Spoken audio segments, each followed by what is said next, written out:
England white jasmine, Thailand red rice, American blue bonnet, బంగారు గులాబీ. ఇవన్నీ ఏంటి అనుకుంటున్నారా? విదేశీ వరి వంగడాలు. ఇవి హైబ్రిడ్ వరి వంగడాల్లా కాదు, ఎన్నో ఔషధ గుణాలు ఉన్న విదేశీ రకాలు. వీటితో పాటు అనేక దేశీ వరి వంగడాలు ప్రకాశం జిల్లాలో సాగవుతున్నాయి. ఎలాంటి రసాయనాలు లేకుండా సేంద్రియ పద్ధతిలో సాగు చేస్తూ అందరికీ ఆదర్శంగా నిలుస్తున్నాడు ఓ రైతు.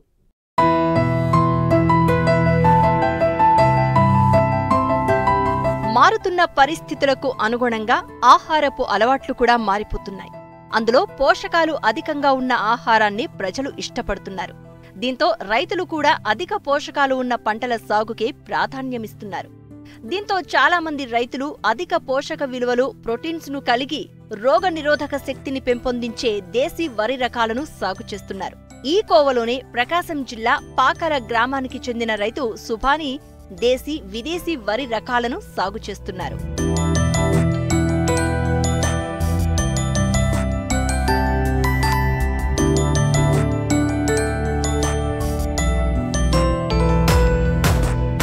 రైతు సుభాని చదువుకున్నది తక్కువ, వ్యవసాయ కుటుంబం కావడం, వారసత్వంగా సాగుని నమ్ముకున్నారు. అయితే అందరిలా కాకుండా సాగులో ప్రత్యేకత ఉండాలనుకున్నారు. అందుకోసమే ప్రకృతి వ్యవసాయాన్ని ఎంచుకున్నారు. తనకున్న 4 ఎకరాల్లో దేశీ వరి రకాలు సాగు చేస్తున్నారు.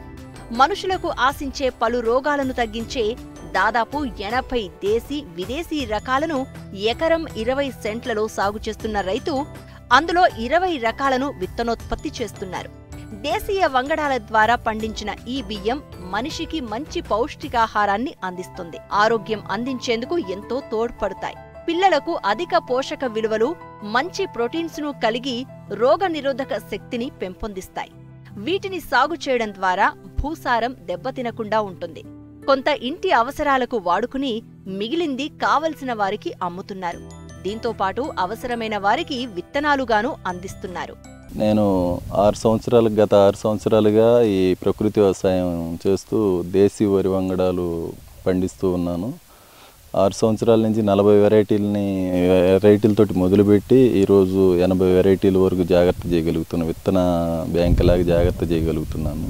మొదటిసారి ఆర్ఎన్ఆర్ తెలంగాణ సోనాతోటి మొదటి సంవత్సరం ప్రారంభించాను.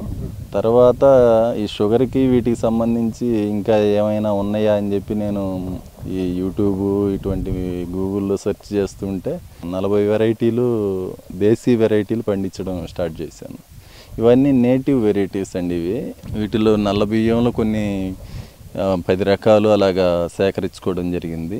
ఎర్ర బియ్యంలోనే ఒక 10 రకాలు సేకరించడం జరిగింది. ఇప్పుడు భూమిని అంటే ఈ విధానంలో, ప్రకృతి విధానంలో చేయాలంటే గానుగు నుంచి పిండి, అలాంటి వేప పిండి, ఆముదం పిండి, కుసుమల పిండి, వేరుశెనగ పిండి, ఇలాగా ఎన్ని పిండ్లు అయితే అందుబాటులో ఉంటాయి అన్ని పిండ్లు తీసుకొచ్చి భూమిని రెక్టిఫై చేసుకోవడం, తర్వాత సంవత్సరం జీలుగులు, జనుములు అలా చల్లేదానికి చూసుకోవడం.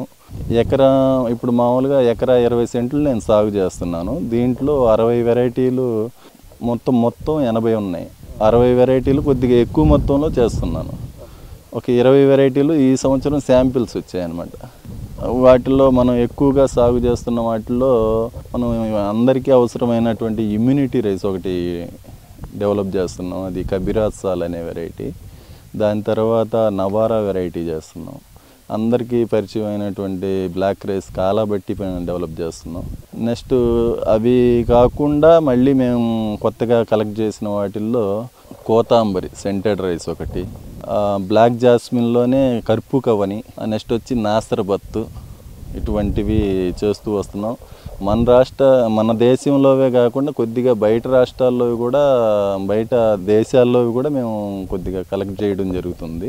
ఈ థాయిలాండ్ వెరైటీలు, అమెరికా నుంచి వచ్చిన వెరైటీలు, అంటే థాయిలాండ్ వైట్ జాస్మిన్ అనే ఒక వెరైటీ, ఆ ఏరియాలో నేటివ్ సీడ్ అనమాట ఇది. ఇంకోటి Thailand red jasmine, red rice, అవి 2 రైసులు. మళ్ళీ అమెరికన్ రైస్ వచ్చేసి ఇప్పుడు ఈ వెరైటీ బ్లూ బోనట్ అని ఒక అమెరికన్ వెరైటీ. నెక్స్ట్ ఇంకోటి బంగారు గులాబీ అని చెప్పి అది కూడా అమెరికన్ రైస్ అని చెప్తున్నారు, అది కూడా సాగు చేస్తున్నాము. ఇది వచ్చేసి కుజీ పటాలియా రైస్ అండి. ఇది మామూలుగా ఇది టేబుల్ రైస్. సన్న బియ్యాన్ని అలవాటు చేసుకొని సన్న బియ్యాన్ని ఇష్టపడే వాళ్ళకి ఈ రైస్ బాగా ఉపయోగపడుతుంది. ఇది నిద్రలేమికి బాగా ఉపయోగపడుతుంది. ఇది ఈ వెరైటీ వచ్చేసి రత్నచోడి. మామూలుగా ఇది కూడా టేబుల్ రైసే. ఇది శ్రీకృష్ణదేవరాయల కాలంలో సైనికులకి పెట్టే భోజనంగా మనకి ఇన్ఫర్మేషన్ ఉంది. దీని పక్కన వచ్చేసి ఈ బ్లాక్ మొత్తం సన్న వెరైటీలతో ఉంటుందండి. ఇది చింతలూరు సన్నాలు అని సన్న రకం, ఇప్పుడిప్పుడే ఫ్లవరింగ్ జరుగుతుంది. ఆ చివర వచ్చేసి బహురూపి, అది కూడా. ఇవన్నీ హైట్ వెరైటీ. దేశీవాళీ వెరైటీల్లో ఏవైనా సరే హైట్ ఎక్కువ వస్తాయి. అంటే దేవుడు సృష్టి అనమాట. అటు మనిషితో పాటు ఆ పొలం పనిచేసే పశువులకి తగ్గట్టుగా మేత చేశాడు. కానీ ఇప్పుడు మనం వీటన్నిటినీ కనుమరుగు చేసుకొని, తెలుగు రాష్ట్రాల్లో కనుమరుగు చేసుకొని ఆ హైబ్రిడ్ మీద పండి దిగుబడులు ఎక్కువ కావాలని చెప్పి చేతులారా భూమిని నాశనం చేసుకొని మన తర్వాత తరాన్ని కూడా నాశనం చేసుకుంటున్నాము. వీటికి నారు పోసిన కానీ ఇప్పుడు మనం కలెక్ట్ చేసిన కాడి నుంచి నారు పోసిన తర్వాత నుంచి కూడా అన్నీ చిన్న చిన్న బెడ్లుగా పోసుకుంటాము. పోసుకున్న తర్వాత అవి మొలకొచ్చిన తర్వాత వీటికి ఏది అవసరం లేదు. ఒక పంచగవ్య స్ప్రేయింగ్ ఇస్తుంటే సరిపోతుంది. ఏది ఎక్స్పెక్ట్ చేయదు. ఇప్పుడు ప్రజెంట్ పక్క పొలాలన్నిటికీ అన్ని బలం మందులు అవన్నీ ఇస్తున్నారు. వీనికి ఓన్లీ పంచగవ్య, దీంట్లో కావాల్సిన పెస్టిసైడ్, ఫంగిసైడ్ కషాయాలు ఆ పంచగవ్యాలు కలిపి కొట్టడం వల్ల ఇంత గ్రోత్ కనిపిస్తుంది మీకు. అది ఎంత కెమికల్ వేసినా అంతే వస్తుంది. అది కెమికల్ లేకుండా కూడా పంచగవ్య వల్ల ఇంత వస్తుంది. డిసీజులు కూడా తక్కువ.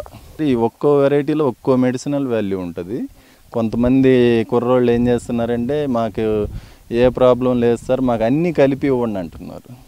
అలాగా పర్ ట్రిప్ 25 or 30 వెరైటీస్ అంటే 30 రకాలు కలిపిన బియ్యాన్ని నేను అమ్ముతున్నాను మిక్స్డ్ రైస్గా.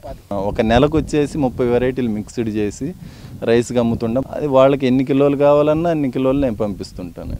వాళ్ళ దాంట్లో బ్లాక్ రైస్ ఉంటుంది, రెడ్ రైస్ ఉంటుంది, సుగంధ అంటే చిట్టు ముత్యాలు, ప్రోటీన్ రైస్లు ఉంటాయి, ఆయిల్ కంటెంట్ రైస్లు ఉంటాయి. ఇంకా దీని మీద ఏంటంటే ఈ ప్రకృతి వ్యవసాయాన్ని ఇంకా ముందుకు తీసుకెళ్ళాలి. ఇప్పుడు మా ఊర్లో నేను ఒక్కడనే చేస్తుంటాను. నేను 6 సంవత్సరాల నుంచి చేస్తున్నా. దీనిపైన అవగాహన కల్పించే వాళ్ళు లేకనో లేకపోతే ఎందుకనో ఎవరు కూడా దీని మీద ఇంట్రెస్ట్ చూపించరు. దిగుబడులే ప్రధాన లక్ష్యంగా పెట్టుకుంటుంటారు. దీంట్లో కొంతమంది తెలిసి తెలియక చేసి దాన్ని ఏదో ఈ విధంగా లాసిపోయాం, ఆ విధంగా లాసిపోయాం, అది లాసు అని చెప్పి కొంత అపోహ అనేది ఏర్పాటు చేశారు. ఇంకో విధంగా చూసుకుంటే పండించిన వాడికి ఏముంటం లేదు. కొంతమంది ఆర్గానిక్ అని పెట్టేసుకొని వాళ్ళు లాభపడుతున్నారు. దీన్ని కొద్దిగా జాగ్రత్త చేయగలిగి గవర్నమెంట్ పూర్తిగా పండించే వాళ్ళకి ప్రోత్సాహంగానే ఇవ్వగలిగితే ఇంకా చేయడానికి చాలామంది గవర్నమెంట్ పరంగా ఎటువంటి సపోర్ట్ లేకనే ఇది ఏమన్నా ఇబ్బంది జరిగితే దాన్ని ఎగతాళి చేస్తున్నారన్న ఆలోచనతోటి కొంతమంది దీంట్లోకి ఎవరు రావటం లేదు. అలాగ ముందుకు వచ్చి సపోర్ట్ చేస్తుంటే ఇంకొంతమంది చేయడానికి ఆసక్తి చూపిస్తుంటారు.